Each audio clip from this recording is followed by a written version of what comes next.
Hi friends, welcome to Paris kitchen. இன்றைக்கி வீடியோவில் சப்பாத்திக்கு தொட்டுக்கிறதுக்காக முட்டை மசால் தான் செய்ய போகிறோம். இதுக்கு பார்த்தீங்கன்னா 5 முட்டை இருந்தால் போதும், சீக்கிரமாக நம்ம ரெடி பண்ணிடலாம். இதுக்கு 5 முட்டையை நல்லா வேக வச்சு எடுத்துக்கோங்க. அதையே நல்லா இந்த மாதிரி பொடியாக கட் பண்ணி எடுத்து வச்சுக்கோங்க. இப்போ நம்மக்கிட்ட இருக்கிற எல்லா முட்டைகளையும் இதே மாதிரி கட் பண்ணி எடுத்து வச்சுக்கோங்க.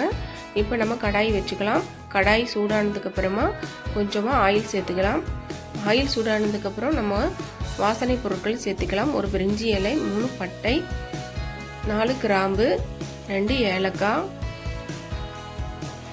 இதெல்லாம் ஆயிலில் போட்டதுக்கப்புறமா நம்ம 1/2 கப் அளவு பொடியாக கட் பண்ண சின்ன வெங்காயம் சேர்த்துருக்கேன். ஃப்ளேவருக்காக 2 பச்சை மிளகாய். இது எல்லாத்தையும் நல்லா வதக்கி விடுங்க. பெரிய வெங்காயம் சேர்த்தா இனிப்பாக இருக்கும், அதனால் நான் சின்ன வெங்காயம் சேர்த்துருக்கேன். கூடவே ஒரு கொத்து கருவேப்பிலையும் போட்டுக்கலாம். இதை நல்லா ஆயிலில் ஃப்ரை பண்ணி விடுங்க. இது சீக்கிரமாக வேகிறதுக்காக நான் கொஞ்சமாக உப்பு சேர்த்துக்கிறேன் வெங்காயத்தில். இப்போ இந்த வெங்காயம் சீக்கிரமாக வெந்து வரும், அதையும் நல்லா வதக்கி விடுங்க. இது ஒரு 1/4 பாகம் வெந்து வந்ததுக்கப்புறமா நம்ம 1 டீஸ்பூன் அளவு இஞ்சி பூண்டு பேஸ்ட்டு சேர்த்துக்கலாம். இதையும் பச்சை வாசனை போகிற அளவுக்கு நல்லா வதக்கி விடுங்க.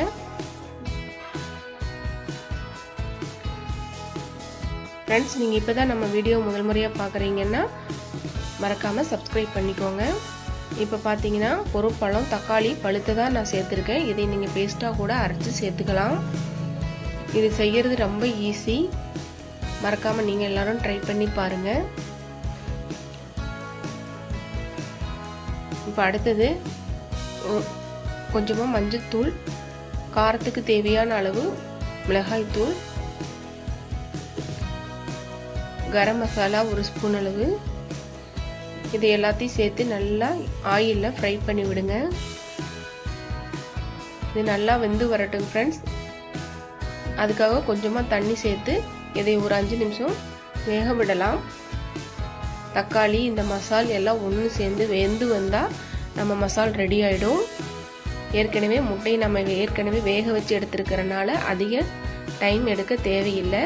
அதனால் ஒரு 5 நிமிஷம் நம்ம மூடி போட்டு நல்லா வேக வச்சு எடுத்துக்கலாம். பாருங்கள், 5 நிமிஷம் ஆயிடுச்சு. இப்போ ஓரளவுக்கு நல்லா வெந்து வந்தாச்சு. இந்த டைமில் நம்ம பொடியாக கட் பண்ணி வச்சுருக்கிற முட்டைகளை இதில் சேர்த்து நல்லா கலந்து விடுங்க.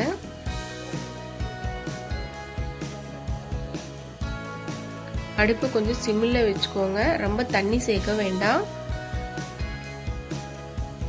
நம்ம சப்பாத்திக்கு அதிக கிரேவி தேவைப்படாது, அதனால் அதிகமாக தண்ணி சேர்க்க வேண்டாம். பாருங்கள், நான் அந்த மஞ்சள் கருவெல்லாம் ரொம்ப சேதாரம் இல்லாமல் கிளறி விட்டு நம்ம மல்லி இலைகளை தூவி நம்ம இறக்கிக்கலாம். இது செய்கிறது ரொம்ப ஈஸி தான், உங்களுக்கு அதிகமாக டைம் தேவைப்படாதுங்க ஃப்ரெண்ட்ஸ். மறக்காமல் நீங்களும் வீட்டில் ட்ரை பண்ணி பாருங்கள், ரொம்ப டேஸ்டியாக இருக்கும். குழந்தைகளுக்கெல்லாம் ரொம்ப விரும்பி சாப்பிடுவாங்க, நீங்களும் ட்ரை பண்ணி பாருங்கள். இதை வாங்க நம்ம எப்படி இருக்குன்னு டேஸ்ட் பண்ணி பார்த்துடலாம். சாஃப்டான சப்பாத்திக்கு முட்டை மசால் ரொம்ப சூப்பராக ரெடி ஆயிடுச்சுங்க ஃப்ரெண்ட்ஸ். மறக்காமல் ட்ரை பண்ணி பாருங்கள் ஃப்ரெண்ட்ஸ். இப்போ நம்ம முட்டை மசாலா சப்பாத்தி ரெடியாக இருக்குது. டேஸ்ட் பண்ணி பார்க்கலாம் வாங்க.